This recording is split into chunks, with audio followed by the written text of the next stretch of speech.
नमस्ते प्यारे विद्यार्थियों, गोविंदगढ़ महाविद्यालय द्वारा चलाई जा रही ऑनलाइन कक्षाओं में एक बार फिर से मैं दीपक कुमार, सहायक आचार्य हिंदी, आप सभी का हार्दिक स्वागत करता हूं, अभिनंदन करता हूं।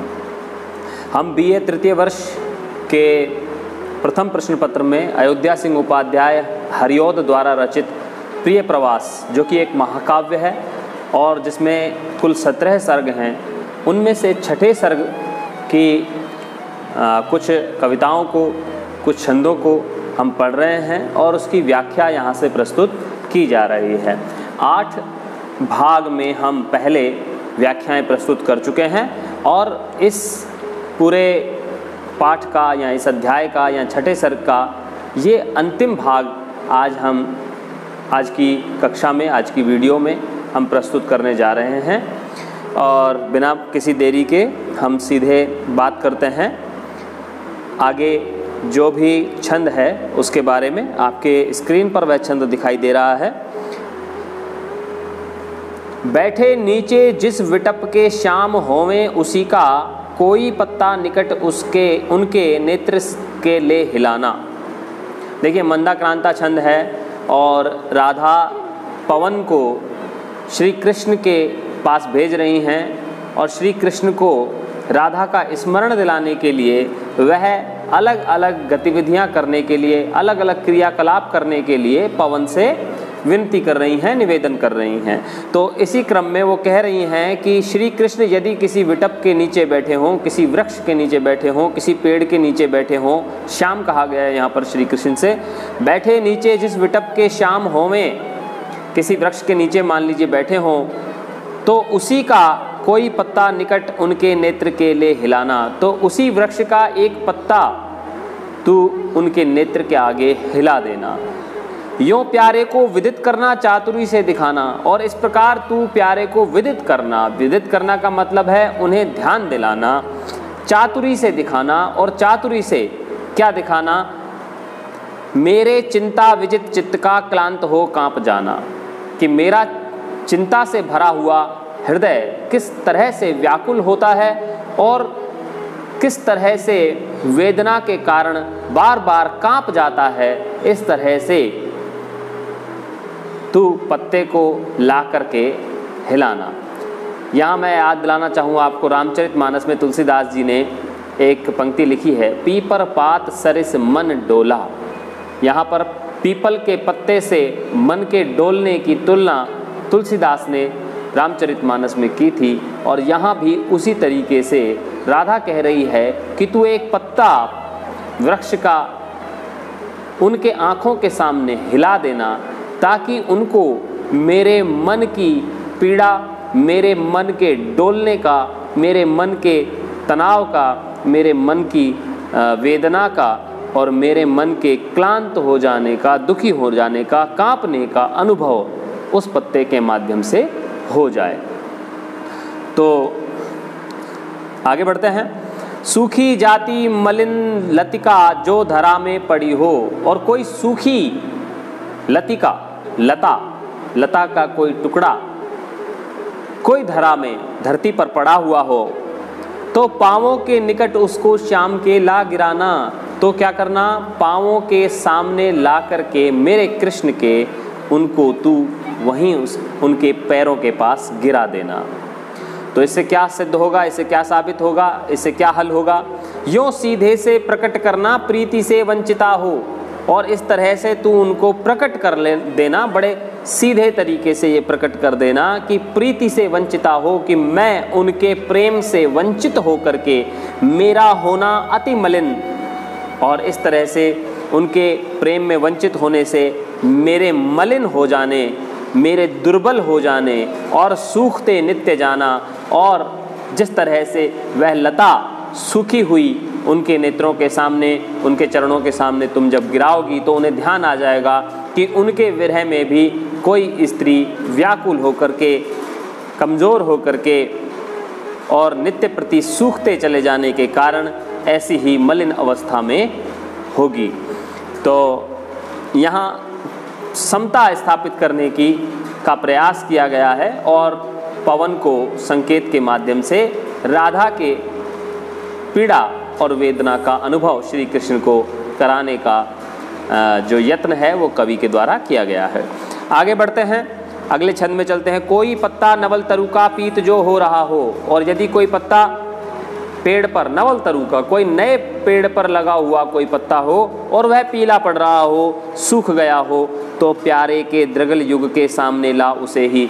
तो तू क्या करना, मेरे प्यारे के द्रग युगल, द्रग युगल का मतलब है दोनों नेत्रों के आगे, उसे ला करके धीरे धीरे संभल रखना और बड़े ध्यान से धीरे धीरे संभाल कर उनके नेत्रों के सामने उन्हें रखना, किसी पत्ते को, किसी पीले पत्ते को, और उन्हें यूँ बताना और संकेत से उन्हें बताना, पीला होने प्रबल दुख से प्रोषितासा हमारा, कि वह उसी तरह से पीला पड़ गया है जिस तरह से श्याम के वियोग में, कृष्ण के वियोग में गोपियाँ और नायिकाएँ वो प्रोषिता की तरह से व्याकुल हो रही हैं और पीली पड़ गई हैं दुख के प्राबल्य के कारण, दुख की अधिकता के कारण। प्रोषिता का मतलब होता है वह स्त्री जिसके प्रियतम उसे छोड़ करके विदेश जा बसे हों।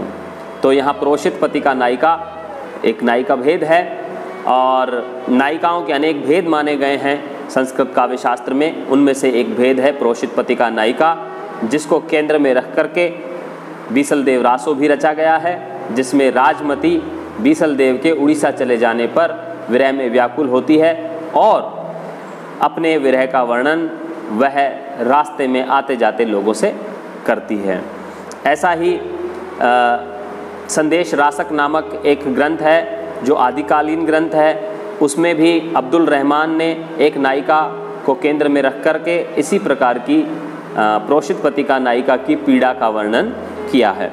तो यहाँ भी प्रोषित पति का नायिका का वर्णन है, क्योंकि नायिका का जो प्रियतम है वह उसे छोड़ करके विदेश चला गया है। तो प्रियतम के चले जाने पर हम भी उतनी ही व्याकुल हैं और उतनी ही पीत वर्ण की हो गई हैं, उतनी ही पीली पड़ गई हैं जितना कि पेड़ का कोई पत्ता पीला पड़ जाता है। इस तरह से वह श्री कृष्ण को जताने का और श्री कृष्ण तक अपना संदेश पहुँचाने का प्रयत्न पवन के माध्यम से कर रही है। यूँ प्यारे को विदित करके सर्व मेरी व्यथाएं, और इस तरह से मेरी सारी पीड़ाओं को उन्हें जता देना, उनका ज्ञान करा देना, विदित कर देना, धीरे धीरे वहन करके पाँव की धूल लाना। और क्या करना, मेरी पीड़ा का जब उन्हें बोध हो जाए तो उनके चरणों की धूल मेरे लिए ले आना। धीरे धीरे में पुनरुक्ति प्रकाश अलंकार है, करके पाँव की धूली लाना। और ऐसा ही जायसी के पद्मावत में भी वर्णन हुआ है, क्योंकि वहाँ भी एक प्रोषित पति का नायिका है नागमती के रूप में, जो रत्नसेन की पत्नी हैं, और वो उसमें कहती हैं कि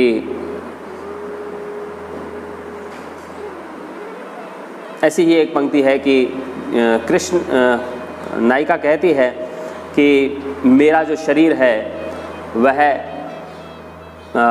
धूल बन जाए, और धूल बन करके मार्ग में हवा से वह विनती करती है कि हे हवा, मेरे धूल बने हुए या राख बने हुए शरीर को तू रास्ते पर डाल देना, और शायद उस पर मेरे प्रियतम के पांव पड़ें तो मेरे शरीर की राख का उनके चरणों से मिलन हो जाएगा। इस तरह से समर्पण का भाव नागमती भी व्यक्त करती हैं जायसी के पद्मावत में। तो ये एक लंबी परंपरा रही है और उसी परंपरा का यहाँ पालन किया जा रहा है। यूँ प्यारे को विदित करके सर्व मेरी व्यथाएं, धीरे धीरे वहन करके पाँव की धूली लाना, और इस तरह से उनके पाँव की धूल तू मेरे लिए ले आना। थोड़ी सी भी चरण रज जो लान देगी तू हमें, अगर तू थोड़ी सी भी उनके चरणों की धूल को हमारे लिए नहीं लाएगी, हाँ कैसे तो व्यथित चित्त को बोध मैं दे सकूंगी, तो मैं अपने हृदय को भला कैसे शांति प्रदान करूंगी, कैसे सांत्वना दूंगी। तो इस तरह से वह विरह का वर्णन कर रही है। यहाँ पर वियोग श्रृंगार रस का सुंदर चित्रण किया गया है। मंदाक्रांता छंद है, धीरे धीरे में पुनरुक्ति प्रकाश अलंकार है, अनुप्रास अलंकार है, काव्यलिंग अलंकार है, बहुत सारे अलंकार होते हैं। और आगे देखते हैं, जो ला देगी चरण रज तो तू बड़ा पुण्य लेगी, और जब तू उनकी चरण रज मेरे लिए ले आएगी तो तू बड़ा पुण्य कमाएगी, तेरा बड़ा पुण्य होगा।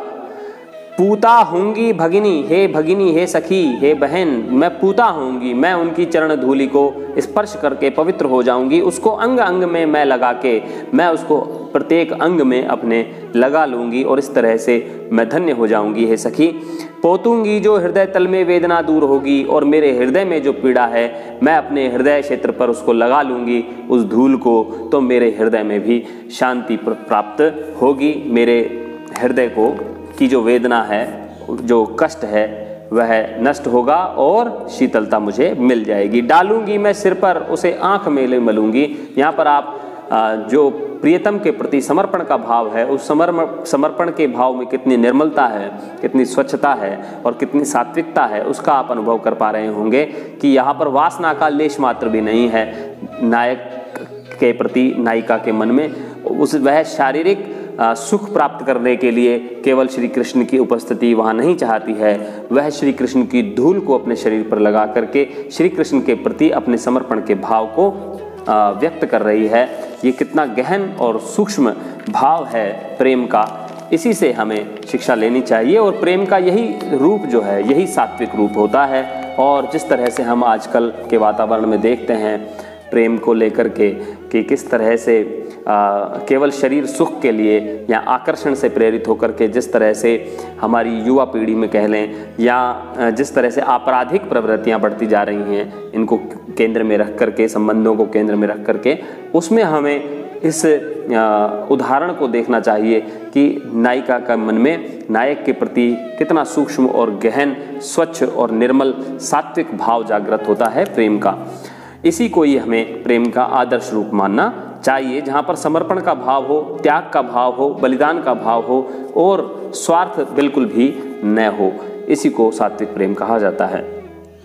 आगे बढ़ते हैं। तू प्यारे का मृदुल स्वर ला मिष्ट जो है बड़ा ही, तू मेरे प्यारे का मृदुल स्वर, जो मधुर स्वर है, जो बड़ा ही मीठा भी है, मिष्ट का मतलब है मीठा है, वह भी मेरे लिए ले आना। जो यूं भी है शरण करती स्वर्ग की सी सुधा को, जिसमें से शरण होता है, बहता है, उमड़ता है अमृत, स्वर्ग का अमृत जिनकी वाणी से निसृत होता है, बहता है, उमड़ता है, ऐसा मधुर स्वर भी मेरे लिए तू ले आना। थोड़ा भी ला श्रवण पुट में, जो मेरे ला करके तू थोड़ा भी कानों में उन्हें डाल देगी, उनके मधुर स्वर को डाल देगी, तो मेरा सूखा हृदय तल तो पूर्ण उत्फुल्ल होगा। और मेरा जो सूखा हुआ शुष्क है हृदय, जो नीरस हो गया है, उसमें पर्याप्त उत्फुल्लता, उतना आनंद, उतना